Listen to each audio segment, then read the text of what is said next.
Assalamualaikum warahmatullahi wabarakatuh. Om Swastiastu, Namo Buddhaya, Salam Kebajikan. Kami dari kelompok 4 kelas Akuntansi 2023C Universitas Negeri Surabaya. Di sini kami akan membahas materi mengenai sejarah dan perkembangan akuntansi. Berikut ada nama-nama anggota dari kelompok 4. Yang pertama ada Nawang Fatmala dengan NIM akhir 013, yang kedua ada Siti Maslahatul Fikriya dengan NIM akhir 074, yang ketiga ada Oktavia Dwi Rahmadani dengan NIM akhir 085, yang keempat ada Vira Angelina dengan NIM akhir 271, yang kelima ada Vela Angelia Mardaheni dengan NIM akhir 347, yang keenam ada Erwan Yunik Graces Handa dengan NIM akhir 406. Memasuki sebab yang pertama, yaitu evolusi pencatatan pembukuan berpasangan. Yang pertama ada Chaldean, Babilonia, Assyria, Sumeria, yaitu peradaban kuno dengan sistem pemerintahan terorganisir, menggunakan pelaksanaan pencatatan sejak tahun 3000 sebelum Masehi. Memiliki pencatatan usaha tertua. Yang kedua, Mesir kuno. Juru tulis berperan penting dalam administrasi keuangan, bertanggung jawab atas pencatatan dan pengelolaan sumber daya. Yang ketiga, ada Cina kuno. Dinasti Zhou tahun 1122 sampai 256 sebelum Masehi menggunakan akuntansi pemerintahan, membantu pengelolaan keuangan negara dan pengumpulan pajak. Yang keempat ada Yunani kuno. Zenon memperkenalkan sistem akuntansi pertanggungjawaban pada 256 sebelum Masehi, mencakup pencatatan transaksi dan pengelolaan aset. Yang kelima ada Romawi kuno. Hukum kewajiban pelaporan posisi keuangan. Yang kedua, hak sipil bergantung pada harta benda yang dilaporkan. Di sini saya akan melanjutkan materi dari rekan saya, yaitu evolusi pembukaan pencatatan berpasangan. Di mana faktor pengembangan akuntansi ada 6. Yang pertama yaitu penemuan tulisan untuk memungkinkan pencatatan transaksi. Lalu berikutnya ada angka Arab dan sistem desimal untuk memudahkan perhitungan. Lalu ada aljabar untuk meningkatkan analisis keuangan. Lalu ada sarana penulisan murah memudahkan akses ke alat pencatatan. Lalu ada melek huruf untuk memperluas kemampuan memahami sistem pencatatan.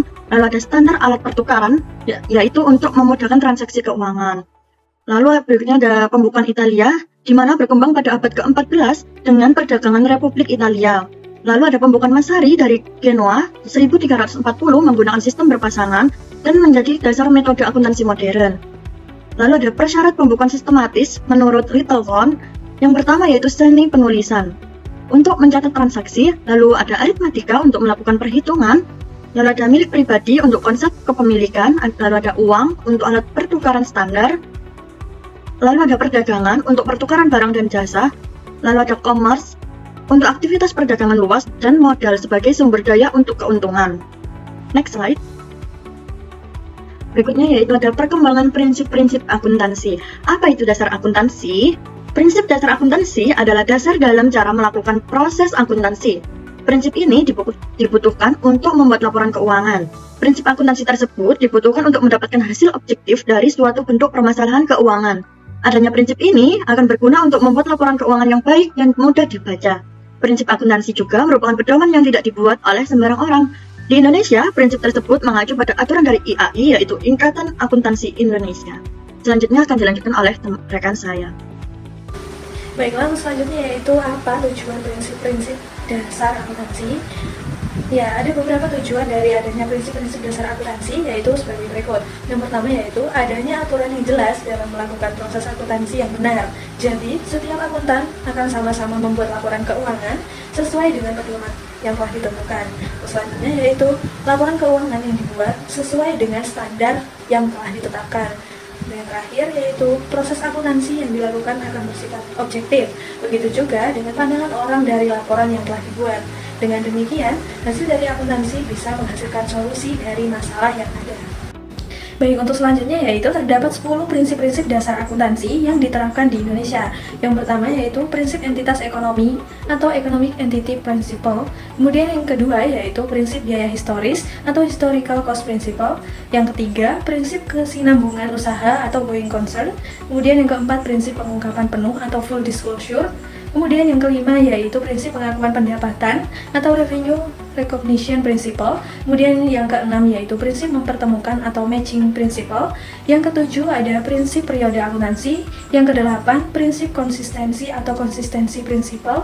Yang kesembilan yaitu prinsip satuan moneter dan yang kesepuluh yaitu prinsip materialitas.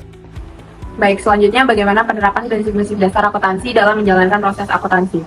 Prinsip-prinsip dasar akuntansi dapat memudahkan akuntan untuk menyusun laporan keuangan. Tidak hanya itu, prinsip ini dapat diimplementasikan untuk melaksanakan berbagai hal tentang akuntansi.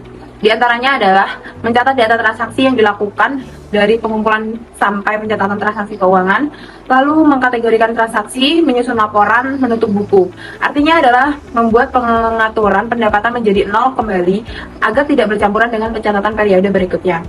Selanjutnya yaitu menyesuaikan neraca saldo agar seimbang, dan yang terakhir yaitu untuk menganalisis laporan keuangan. Selanjutnya, perbedaan akuntansi dan kapitalisme. Akuntansi dan kapitalisme sering dikaitkan, namun memiliki perbedaan mendasar, meskipun saling mempengaruhi. Kapitalisme adalah sistem ekonomi yang bertujuan untuk menghasilkan keuntungan, sedangkan akuntansi adalah alat untuk mencatat, mengukur, dan melaporkan informasi keuangan. Berikut ini ada perbedaan utama antara akuntansi dan kapitalisme. Yang pertama, dilihat dari tujuan. Kapitalisme bertujuan untuk memaksimalkan laba, sedangkan akuntansi bertujuan untuk menyediakan informasi yang relevan dan andal untuk pengambilan keputusan ekonomi. Yang kedua, dilihat dari prinsipnya. Kapitalisme didasarkan pada prinsip-prinsip ekonomi pasar bebas seperti hak milik pribadi dan kebebasan individu. Sedangkan akuntansi didasarkan pada prinsip-prinsip seperti objektivitas, keandalan, dan relevansi. Perbedaan akuntansi dan kapitalisme yang ketiga yaitu fungsi. Kapitalisme adalah sistem ekonomi yang mengatur produksi, distribusi, dan konsumsi barang dan jasa. Akuntansi berfungsi sebagai alat untuk mengukur dan melaporkan kinerja keuangan perusahaan dalam sistem kapitalis. Sebagai kesimpulan, akuntansi dan kapitalisme memiliki hubungan yang kompleks dan saling mengaruhi. Akuntansi dapat digunakan untuk mendukung tujuan kapitalisme, tetapi juga dapat digunakan untuk tujuan lain. Relevansi sejarah akuntansi. Sejarah akuntansi mempelajari evolusi pemikiran, praktik, dan institusi akuntansi sebagai respon terhadap perubahan lingkungan dan kebutuhan sosial, serta dampaknya pada lingkungan dan warisan akuntansi.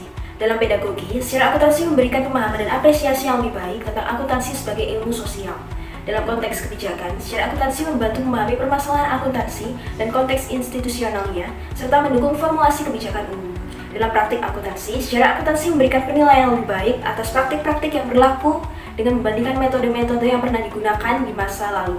Relevansi sejarah akuntansi terhadap praktik, kebijakan, dan pedagogi menuntut lebih banyak pertanyaan dan riset yang mencakup biografi, secara institusional, perkembangan pemikiran, secara umum dan penting, taksonomi, basis data, bibliografi, dan histografi. Area-area ini merupakan sarana ideal bagi histografi akuntansi dan memberikan pengetahuan penting bagi riset, praktik, dan kebijakan akuntansi yang lebih baik, membantu memahami dan meningkatkan praktik akuntansi saat ini dan di masa depan. Baik, selanjutnya ada isu-isu akuntansi internasional. Yang pertama ada sudut pandang kontemporer yang dimana bunyinya mengurangi perbedaan akuntansi internasional semakin meningkat seiring dengan pengurangan hambatan perdagangan dan kemajuan teknologi informasi.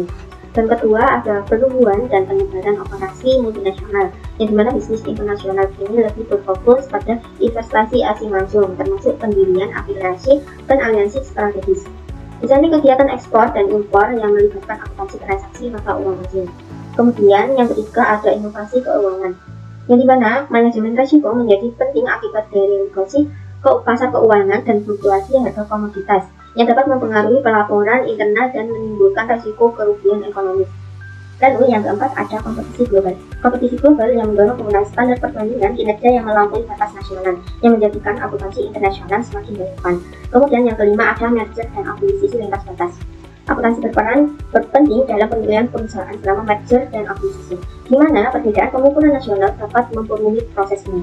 Dan keenam ada internasionalisme pasar modal.